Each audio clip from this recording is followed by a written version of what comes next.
My name is Ayikwei. I'm a writer and editor, and sometimes Arvon tutor. So I'm going to give you some tips, which I give to most of the writers I teach. The first tip, or signpost as I like to call them, is all stories begin at the beginning of time and end at the end of time. So before you start writing a story, you need to ask yourself, why is this moment in time important? If you can't answer that question, then you haven't got a story.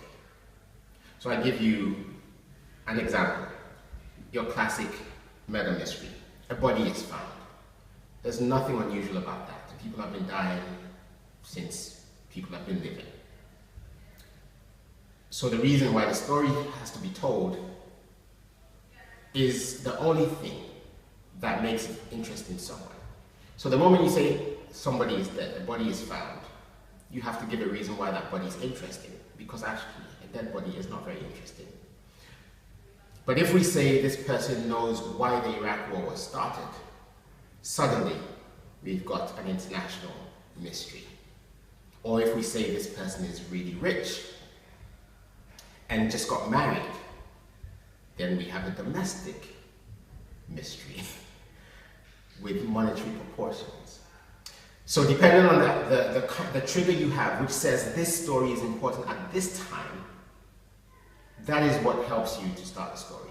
And once you can answer this question, that famous question that agents ask you when you say you have a book is, tell me in 2 sentences what the book is about. If you can answer this question, you probably can do that. So for my first novel, for instance, Tale of the Bluebird, some remains are found. That happens all the time. However, there are no bones. So what power has caused this to happen? That's why there's a story. So that's my first tip. All stories begin at the beginning of time and end at the end of time. Why is this moment in time when you've chosen to tell your story important?